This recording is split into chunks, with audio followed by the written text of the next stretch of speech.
something interesting is sure to happen.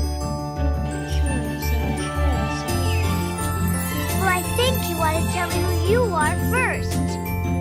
Mr. Rabbit, then why did you ask the question? Goodness, this is quite extraordinary. Would you tell me, please, which way I ought to go from here? But today is turning into the most curious adventure I have ever had. Okay, welcome everyone to the Alice in Wonderland podcast. This is a place for you to open your mind and let your sense of imagination and wonder and curiosity loose. I'm your host, Georgia Ellis, and today I'm joined by the most inspiring person I've come across in my life so far, Mr. Rodney Flowers. Hey, Rodney. Hello, Georgia. How are you? It's so good to see you. I am amazing now that I'm talking with you. So I just want to let our listeners know a little bit about you. So Rodney is the founder and president of Inspirational Endeavors, and he's got an amazing mission. And I'm not going to talk too much about that because I think that's going to unfold as we go through our conversation, our chat today. And the reason I wanted to get Rodney on this podcast was because Rodney and I met about 4 years ago, maybe 4 years ago it was, in 2014 at a Bob Proctor event. And I walked up to him, we were talking to him, and this is going to be a little bit bizarre to some people, but it was Rodney's voice that really captured my attention. And for those of you who have been to any of my workshops, Rodney is the man that you listen to when we do our mental rehearsals or we do our meditations. He's the voice on those tracks. But there's a lot more behind just that voice. And Rodney and I worked together for a while back, I think it was in 2015, and did a little bit of work together. And I really got to know Rodney and his mission. And my heart just explodes every time I see this man, either in person or in social media. He's got so much to give the world. But what I want to do, I want to rewind, Rodney. I'm going to rewind today, and I want to go back to where this journey for you started. Now, I don't want this to be something that brings up anything. I don't think it's going to bring up anything negative for you because I know you've moved through it. But I want the listeners to know this journey that you've been on and what your story is. And I think that's going to take us to a place of why you're doing what you're doing now and how you've become this most inspiring person. So, Rodney, tell us a little bit about your journey. Who's Rodney and why are you doing what you do? Well, it all started from an accident that I experienced when I was 15 years old. And as I say that, Georgia, honestly, I realize even more that, the universe is so purposeful. And, I feel, and it may look like my journey started with this accident that I'm about to describe, but I realized that it was a lot deeper and it's more far-reaching than that. But I'm going to start at the accident, but I just wanted to say that because it's an indication of the expansion of awareness that I'm going through. So wow, this is a moment for me. But it started when I was 15 years old. I was playing football, and I was a really good football player, and I had a passion for football. I mean, I really loved the game, and I was good at it. As a matter of fact, I was really good. Not to toot my own horn, but I was really good. And I prepared a lot for football. It meant a lot for me. I loved the game. I put a lot of time and effort into the game, and it was the first game of my sophomore year in high school, and beautiful day, and I was pumped up, and I was on the right side of the field, and we were kicking the ball off to start the third quarter. And I was running down the field as fast as I could because I wanted to make a play because I was a playmaker. And so I seen the kick returner catch the ball, and he started running back into my direction. And so I made a quick left-hand turn, and then boom, I hit him. He went down, and I went down. But I couldn't get back up. I tried and tried and tried to get back up. But I couldn't get back up. Doctors and trainers and my mom and other people in the stands, they ran out onto the field and they were yelling at me, Rodney, get back up, get up, get up. And I couldn't get back up. I felt what it felt like to get back up. It felt like I was getting back up, but my brain hadn't actually caught up to what had happened. And I laid there on the field, motionless, with no sensation in my body. So they put me on a stretcher and they rushed me to the hospital. And they started doing tests because they really didn't know what was going on. So they started running tests. And I remember so vividly, they were touching my body with hot and cold sensations and sharp and dull sensations. And I couldn't feel any of it, none of it. And my dad, I remember when my dad was in the ER room with me, and I'm lying there and I had ripped all my gear and my clothes off. And he looked at me and he said, can you feel that? And George, I couldn't even lift my head. I couldn't lift my head off the bed. And I said, no, I don't feel it. What are they doing? What are they doing to me? And he said, they're cutting your feet. Your feet are bleeding. He said, you can't feel that? And I just started to cry and bawl out, and I just felt like life was over. And so they put me on a helicopter and they rushed me to Duke University Medical Center, ran more tests, and for the sake of time, they told me I was going to be paralyzed for the rest of my life. And that's where everything changed for me. Yeah. And I can just imagine as a 15-year-old boy, like, you haven't really experienced much from life. You don't have a lot of life experience to draw on in those situations, do you? So what sort of things are going through, if you can recall, what sort of things are going through your mind as a 15-year-old just being told that news? What goes on? Yeah, I was devastated.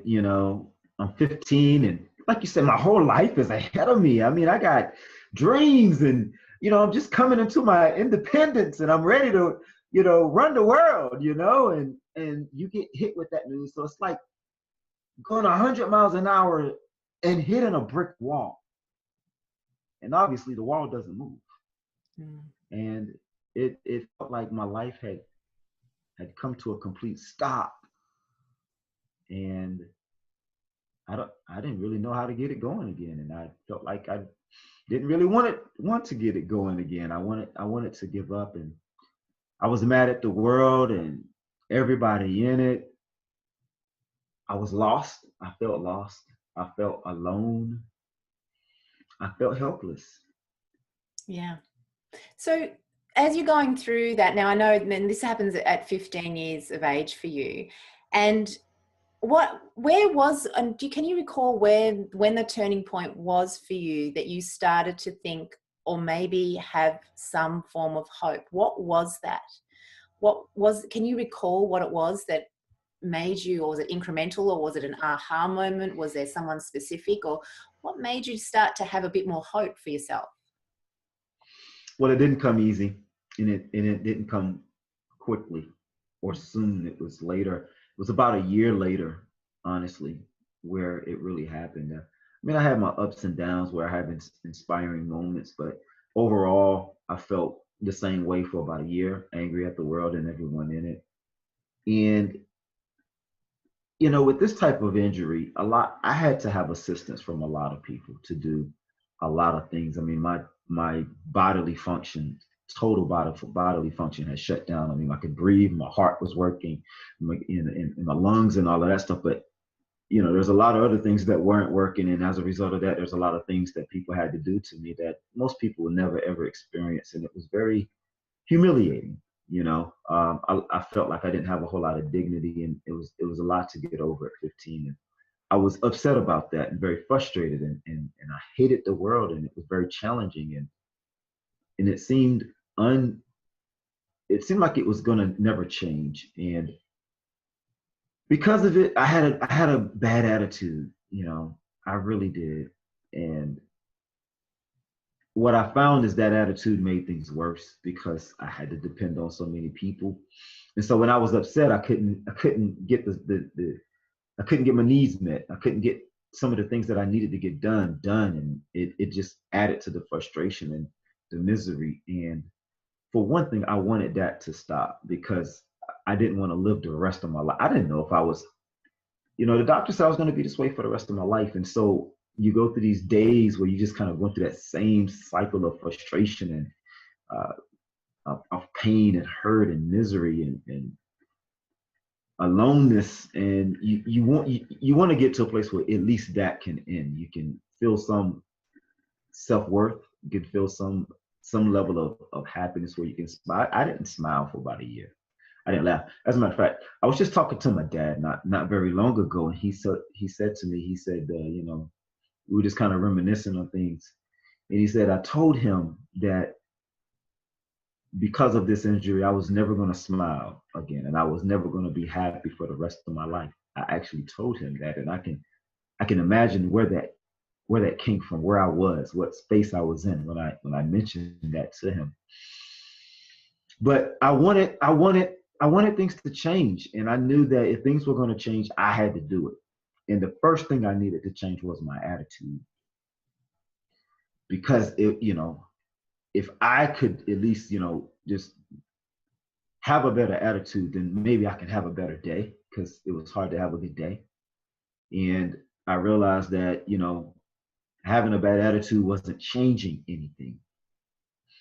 And so that was a turning point, because I realized that feeling this way wasn't serving me well, seriously.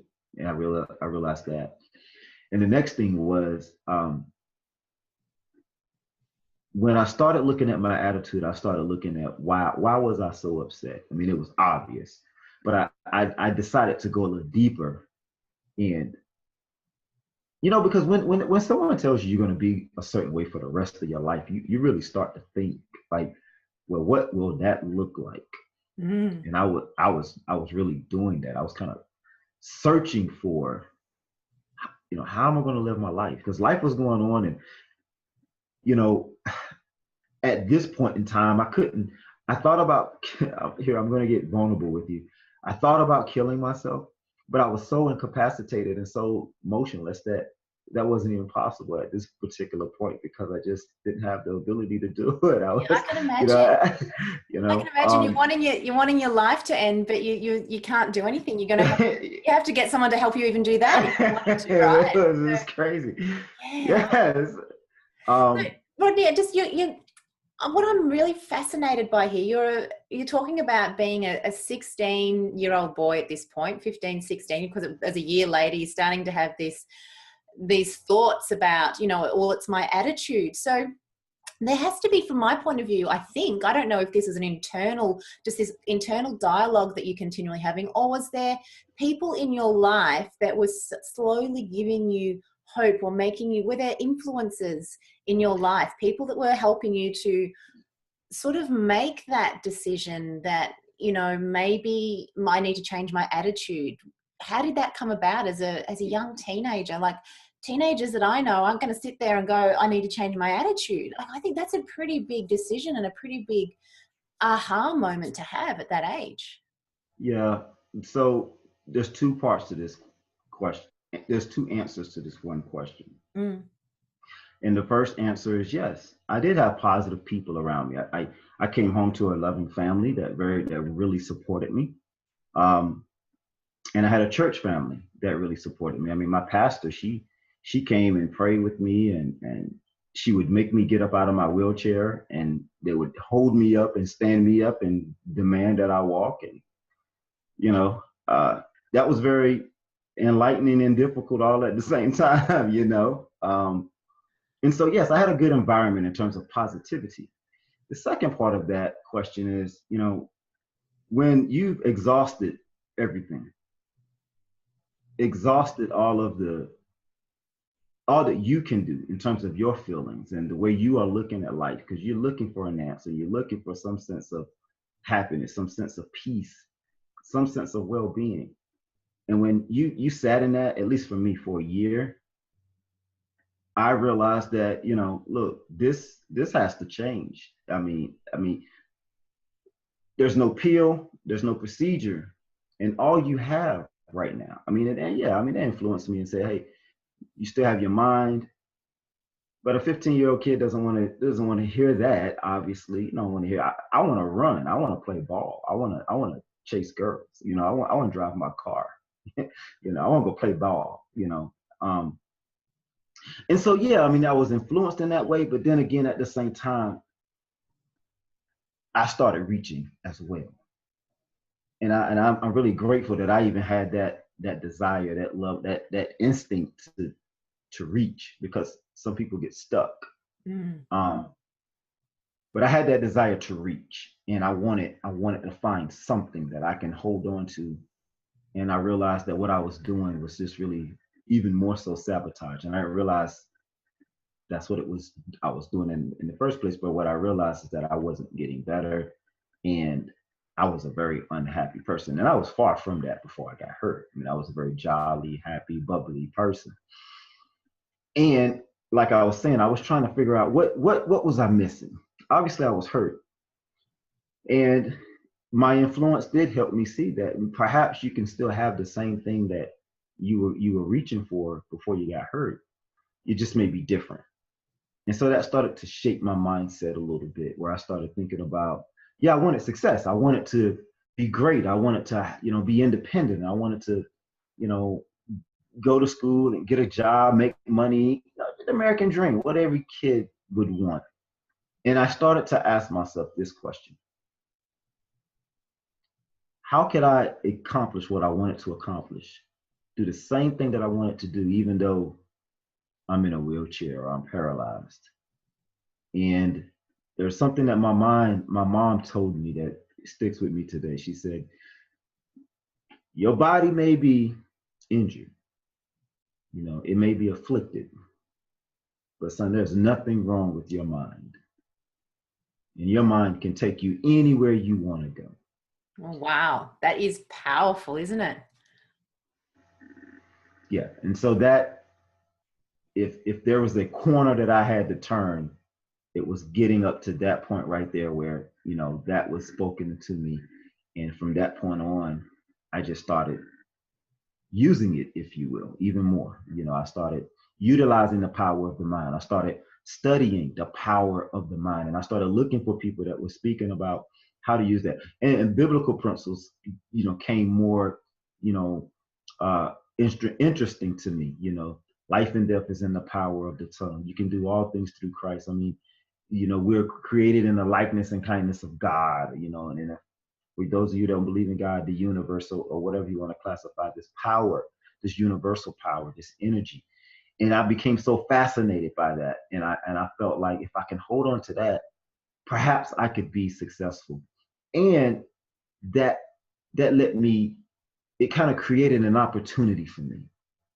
Because then I seen that if you were to overcome this, what you were reaching for in the beginning, that's nothing compared to the people that you could touch, the lives that you can change, the difference that you can make. Like playing football, that would have been a very small piece of your life. Here is a larger piece, or a very small impact.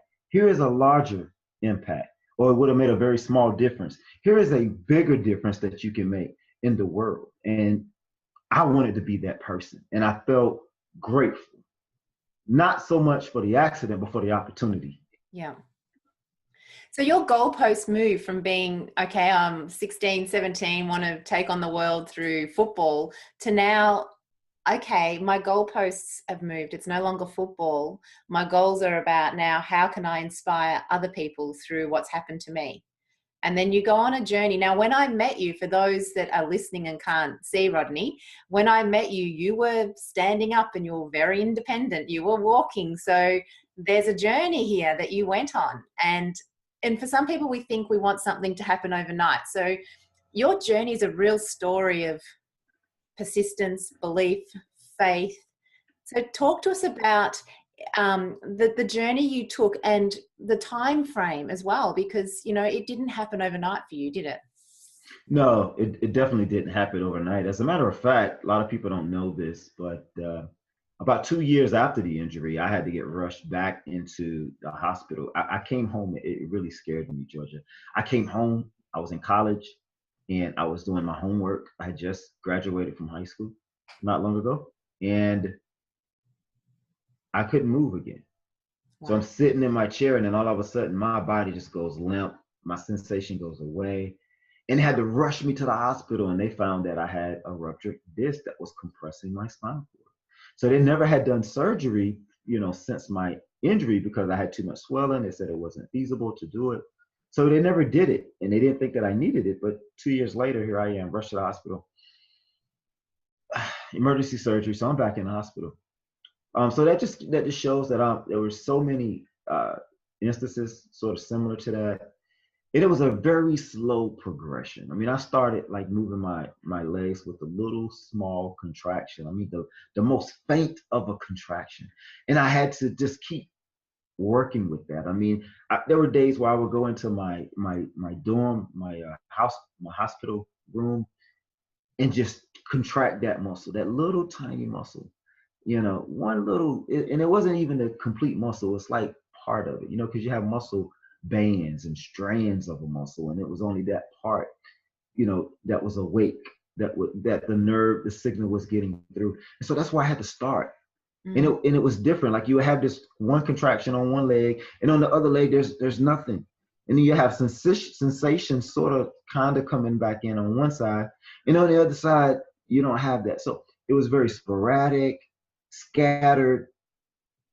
It was unpredictable type of recovery. I mean, it would seem like it's going to recover, but then again, it wouldn't. It was going so slow that it felt like it wasn't even happening at all. And so, long and short, I spent 18 years. It was 18 whole years before I could put the chair away and say that I can walk at work or out in my community. And it was just a long, grueling type of journey. Yeah. I can imagine. And that 18 years, so many people would give up. So many people would give up after a shorter amount of time. But, so what do you think it was that kept you going? Because for our listeners, there are people out there that have things in their life, goals, dreams. They could be in a situation like you. What was it that just kept you going to reach that goal? What was going on? What were you doing? What were you saying? What was going on for you? Well, obviously I wanted to walk again, and there was some level of progress. As slow as it was, every little step was miraculous, and that kind of put a thirst in my mouth to keep going. It was like the carrot was in front of me, but it would let me taste it every now and again. But I couldn't taste the whole thing. So it was enough to bite off to make you want a little bit more, if you can understand that, right? Yeah. So it was that. And then this was the bigger piece. I seen the bigger picture. I seen the bigger picture. And the bigger picture was, it's not about me. It's about the difference that you can make, the legacy that you can live, and leave, and the people that you will impact. Because when I started recovering, I realized that something special was happening, and I didn't consider myself a special person per se, but more so blessed and was given an opportunity, and I wanted to take advantage of that opportunity. And I also felt like I had an assignment whereas I'm a spiritual person, not a religious person. So the spiritual side of me was, here, this is an opportunity for you. And if you were to accomplish this assignment, the lives that you're going to change, that's the purpose for your life.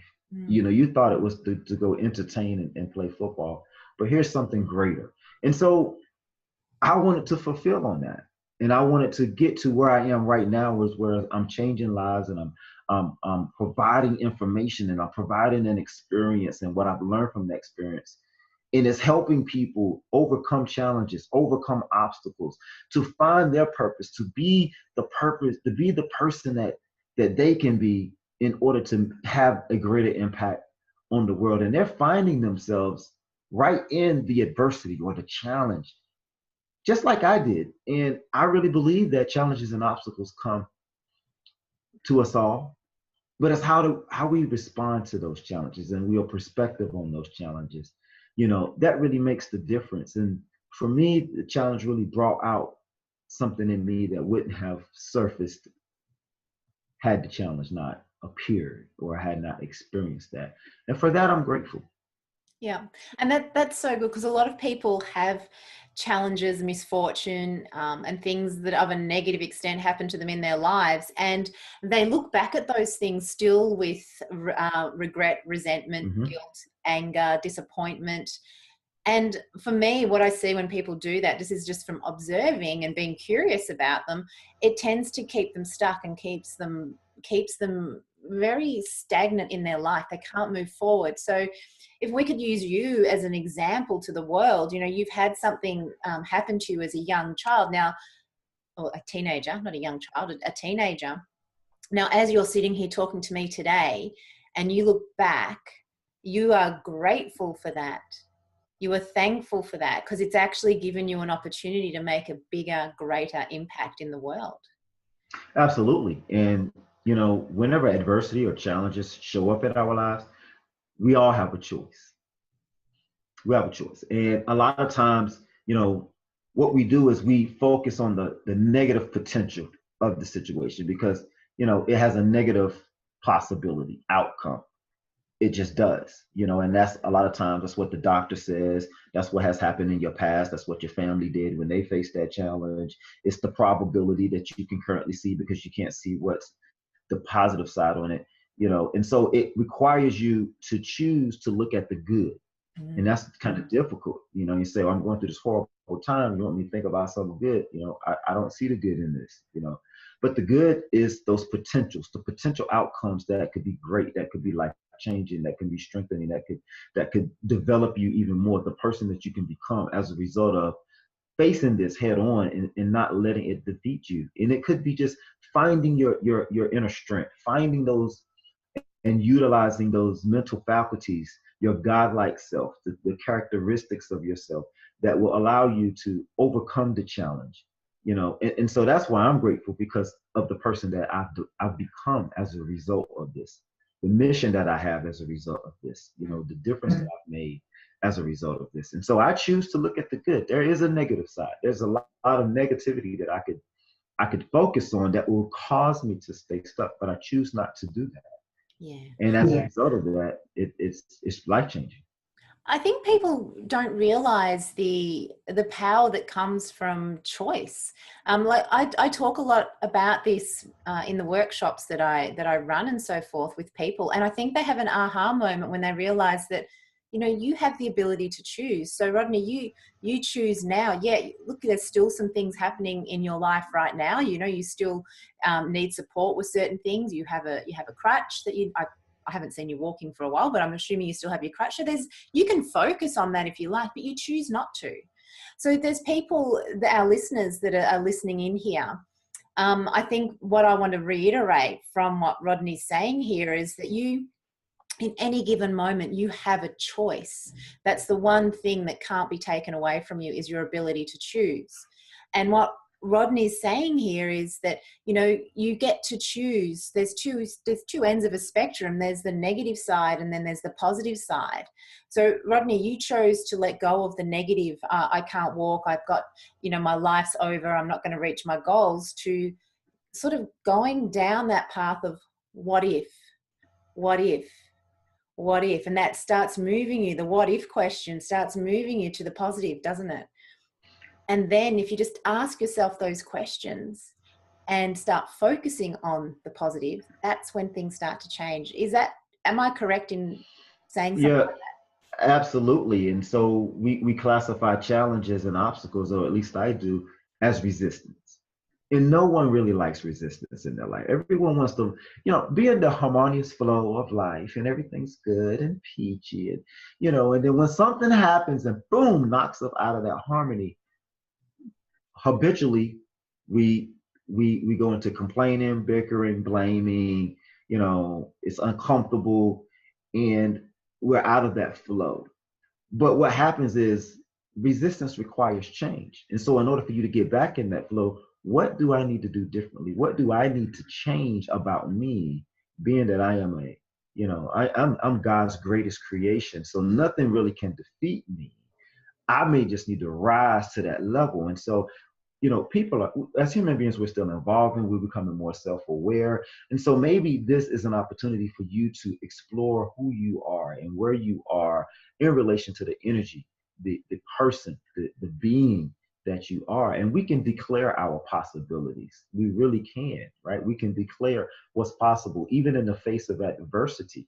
And so that's what I chose to do. What's possible? What do I want out of this? And I started to say, well, I want to walk again, and I want to make a difference. I want to be significant, because I felt like I wasn't significant. I was labeled handicapped and disabled, which means powerless and incapacitated, right? But I didn't want to be that. So what can I do to change that? What can I do even in the midst of a challenge? Even if I have to stay in the wheelchair for the rest of my life, how can I be powerful? How can I not be incapacitated? What can I do in order to get that? Because see, even if I still have the challenge, if I still have the physical, challenges, if I still have to use a crutch, if I still have to use a wheelchair, that doesn't mean that I can't be powerful. It doesn't mean that I can't be successful. It doesn't mean that I can't create a wonderful, beautiful life and impact other people, right? But a lot of times we don't focus on that. All we're focusing on is the fact that we don't have our little la cha ta ta. I can't sit on the beach right now. Life is not as peachy as I would like it to be. But you have to create that. And that's the thing. We are creative beings, and sometimes resistance can show up in order for you to exercise your creativity. And I'm not saying that the universe of God places things like that in your life for you to do that. I'm not saying that at all. But what I am saying is you can choose to exercise the tools and the gifts that you have relative to your creativity and being a creative being in order to rise above the resistance and change. That's what I'm saying. So here's something that came to mind while you're talking. Now, there'll be people listening to this who may not be in struggle, may not be in challenge, and they are just going with the flow of life. Life's pretty cruisy. I've got my job, I've got my house, I've got my this, I've got my that, and I'm just, I go and have my vacation or holiday every year, I sit on the beach. Life's pretty cruisy. Would you recommend that people like that look for things to challenge themselves, to build muscles and to get to create some resistance in their life? No, I would say that resistance and challenges exist in their life. Never be too naive to think that just because someone can take those vacations, or they have a whole lot of money and all of those things that most of us want, or material things. See, there's spiritual challenges, there's emotional challenges, there's things that people deal with that you may not ever see. For me, you can see my challenge. When I walk into a room, you can see that I have crutches. But we all have a challenge. We all have a cross to bear. We all have some level of resistance that shows up in our lives, and it can be in our relationships with our spouses, with our children. We can be successful, but we haven't got over that hurt when we was 5 years old and what my mom said to us, what our dad said to us. We haven't got over some of the things that we've gone through along the journey, even though we've made it, but we have battle scars that we still deal with that give us nightmares, right? We don't have that relationship with our family that we really want to have. And so I think even those people, even though it may look great on the outside, I think they still deal with resistance, because if you're not dealing with Les Brown said it perfectly. It doesn't matter who you are. You're either in a challenge, getting ready to go through a challenge, or you just came out of a challenge. And no one is exempt from that. Not anyone. Like you show me a person that has never been through a challenge, and I'll tell you that person hasn't been born yet. You're going to show me something that So wise. They haven't been born. They haven't been born. Yeah, so wise. So do you think so just on that, because I do agree with you, I think that there is, on the outside, we can look at people and think, oh, their life's amazing, but we don't know the inner battles or the other things that are going on behind the scenes. So if there's somebody listening and they're one of those people who, physically, everything on the outside, they put on this show for the world, but on the inside, they've got some resistance. but they're not doing anything about it. It's there and it's been there for a long time. Like, it's similar to you for that 12 months sitting there in the depths of despair of, I'm never going to walk again sort of thing, but not doing anything about it. What would you suggest for somebody who may have some sort of mental resistance going on? Is there anything that you could suggest to help them to sort of start to shift that, to move through that resistance, move through that challenge? Well, it all depends on what it is. Mental resistance can be in the form of relationship issues, how they deal with all kinds of things, their self-care. you know just as you were talking, I was thinking about, people with a lot of money, they use that to cover it up. Material things are often pacifies and covers up, the real issue that's going on. A lot of people think if I have a lot of money, then I don't have to worry about it. I don't have to deal with it because I got money now and I'm high on my, heel. And so they just push that to the side and let it cover up. But later on, they find that it haunts them, And so you have to get real with ourselves. We really do, okay? And we have to stop pretending. See, a lot of people pretend. People like to look good. They want to put on these shows, and they step out and they look good, and, people praise them and in reality, they have issues that they're just not dealt with, and they're not completely happy.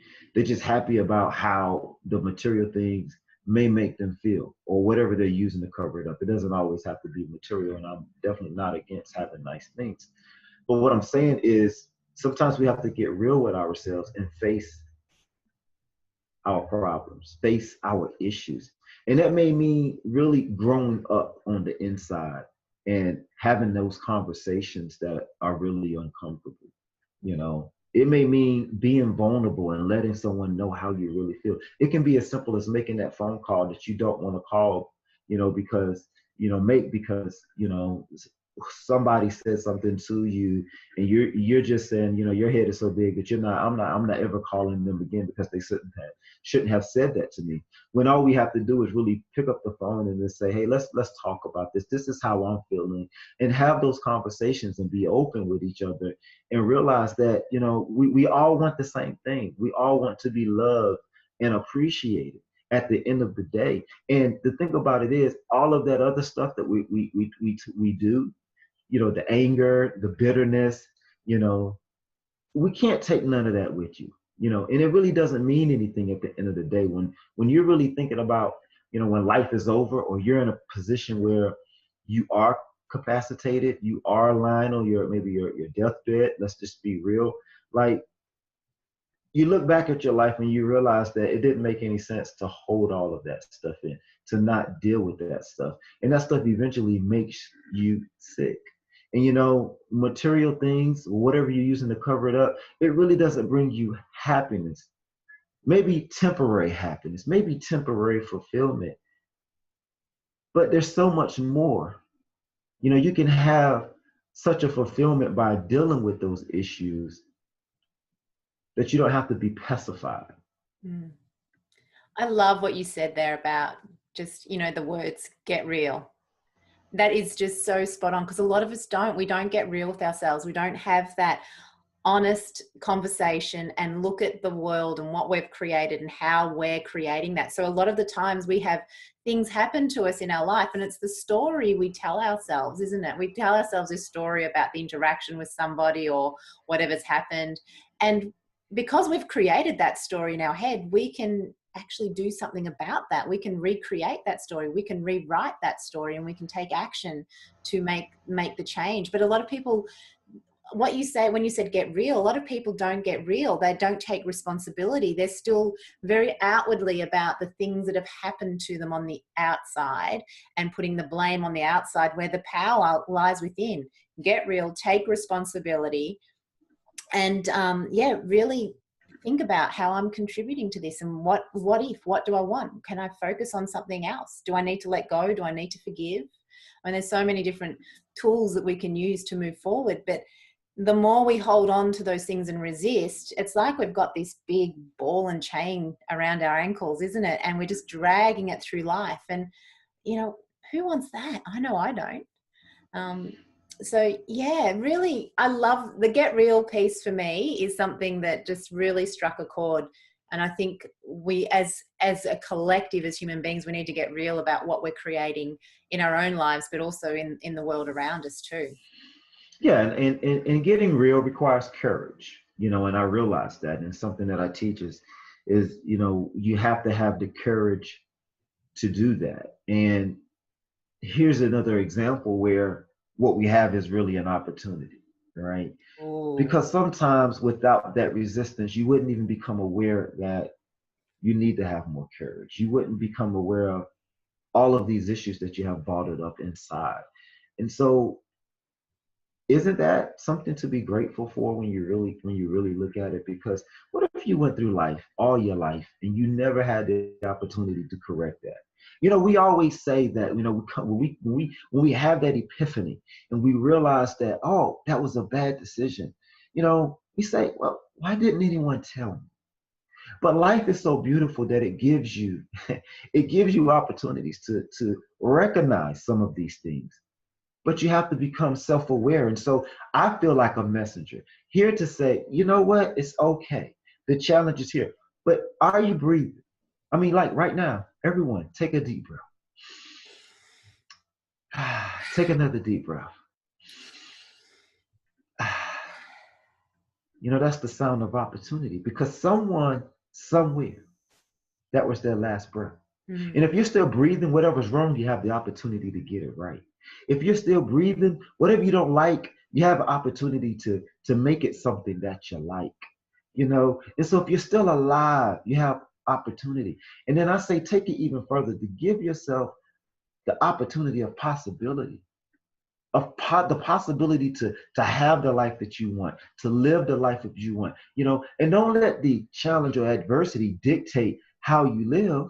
You use the challenge and the adversity to learn what you need to learn, to go through what you need to go to be the person that you need to be in order to live the way you want to live.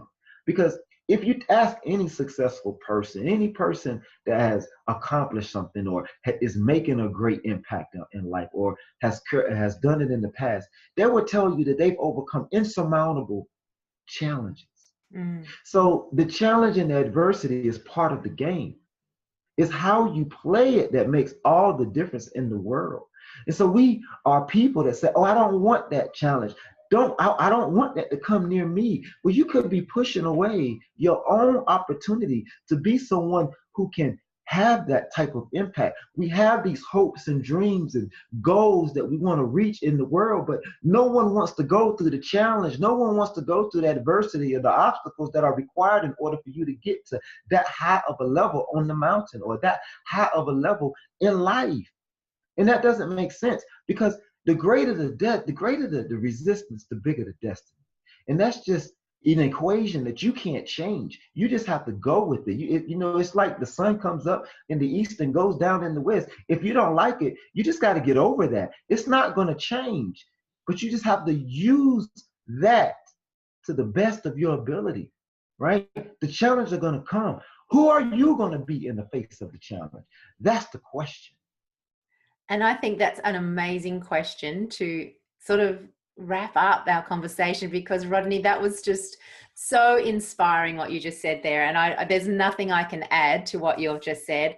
And it actually reminded me when we were working together back in 2015, when we were working on one of your programs together, and you would go into exactly what you've done now. You just go into this amazing flow of inspiration and story, and it all makes perfect sense. And from an outsider looking in at your life, I can see that definitely that whatever day or whenever it was that you decided to change your attitude and that you could create and be an inspiration to the world was a pivotal point for you. But you're actually living that. You can hear it in your tone.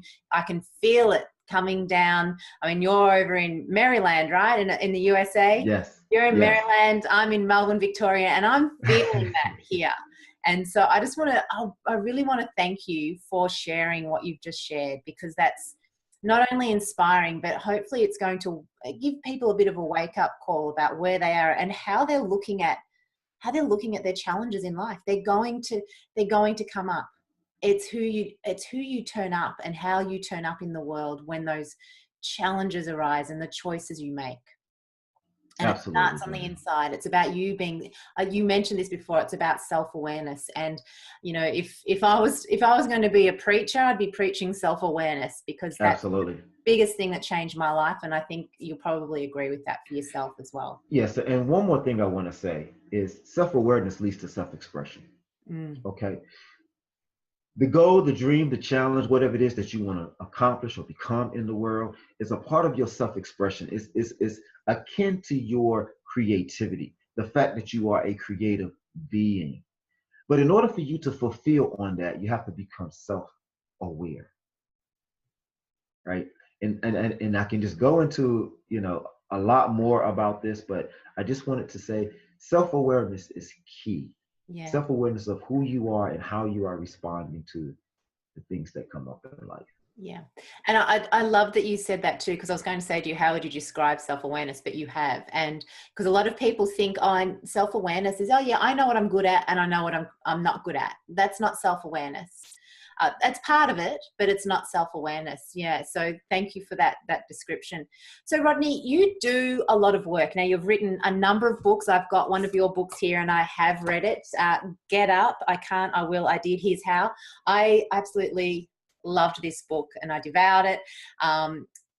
Only not just because I know you, but your story is so inspiring. And there's some great insights in here on how you overcame that adversity. So that's one of your books, but you've got others as well, haven't you? So what else have you been involved in? Oh yeah, I've written 2 other books. One is called Essential Assertions, and the other is Conversations with Rodney. And what I'm most excited about now is the kids book that I have coming out. It's called Able and the God. It's been a while since I've worked on it, so it's all done, and I've kind of the title has escaped me. Able and the Uniquely Abled Kids. That's it. Sorry about that. Able and the Uniquely Abled Kids. And so this is a book about physically challenged kids, and so how they're able to come over that, and some tools that they can use to overcome the challenges that they may have from a physical standpoint, and how they relate to other people. And I'm really excited about that, because kids, you know, have to deal with certain levels of adversity as well, especially physically challenged kids. And so I wanted to create something that could inspire them at a very young age. And it was a way of giving back, because when I was in the hospital, I remember seeing kids that were dealing with, you know, the same type of thing that I was dealing with. And they were, you know, like 10 and 11 years younger than I was. And, you know, we look at me and say, oh, we're 15 years old. I can imagine what that's like. Well, these kids were like 5 and 6 years old. And so you can imagine what that was like for them. And so I wanted to create something for kids and their parents, you know, to, you know, have as a tool to really take a look at how they're responding and dealing with the challenges that they are facing as a result of physical injury. And so that book is coming out in October, and I'm really excited about it. I have some programs that are coming out. I have a launch party that's coming up in September. You know, my 40th birthday is coming up, and it's the 25th anniversary of my accident. And so we're having this huge party, you know, in the DC area in September. It's going to be a big deal. We have several products that are going to be available, and it's just going to be a great time. It sounds like it. It sounds like it's going to be awesome. So anybody in the States or anyone in Australia or anywhere in the world listening to this, if you would like to reach out to Rodney, how do they do that? What's the best way to get in contact with you, and how can they follow you on social media? Yeah, so the best way to get in contact with me is to Email me at rodney@rodneyflowers.com. If you want to follow me, subscribe to my podcast, The Game Changer Mentality. You can reach that on iTunes and Stitcher, or you can go right to my website, rodneyflowers.com. We have several episodes that are already up and several that are coming. It is a game-changing podcast, literally. And so I'm on Facebook. I am also on Twitter, Instagram, all over social media. I'm not hard to find. Just search Rodney Flowers on any of those, and we will pop up. Join our community, the Game Changer Transformation community on Facebook. It's a wonderful community of game changers. Just like you, we've adopted this mentality of changing the game in our lives, changing the game in other people's lives. And we talk about how we're doing that, how we're responding to challenges, tools and strategies that we use, and we support each other. So if you're looking for a place where you can get support on whatever it is that you're dealing with in life, as you make that shift from being just an average person to a game changer, adopting that game changer mentality, the Facebook group is the place to be. And it's the Game Changer Transformation community. Wonderful. And I highly recommend those listening that you do go and check out Rodney in any one of those avenues, because inspiration, he's got a lot of wisdom, and wisdom is something that comes from experience. And definitely get a hold of Rodney in any shape or form. Definitely get a hold of his book. So thank you so much, Rodney. As always, it's an absolute pleasure to talk with you. And I'm sure that this won't be the last time. There'll be other things that we've got to have to meet up about. But thank you so much for being vulnerable today and sharing your story, because I think stories like yours need to be heard by more people, because it is inspiring and it tweaks our curiosity as well about how do we, if I end up in a situation like that, being curious about the journey you've taken can be very inspiring and helpful. So I do thank you. Thank you so much. Thank you, Georgia. It was wonderful. I love talking with you. It's inspirational, even for me, every time we get together. So thank you again for another wonderful opportunity.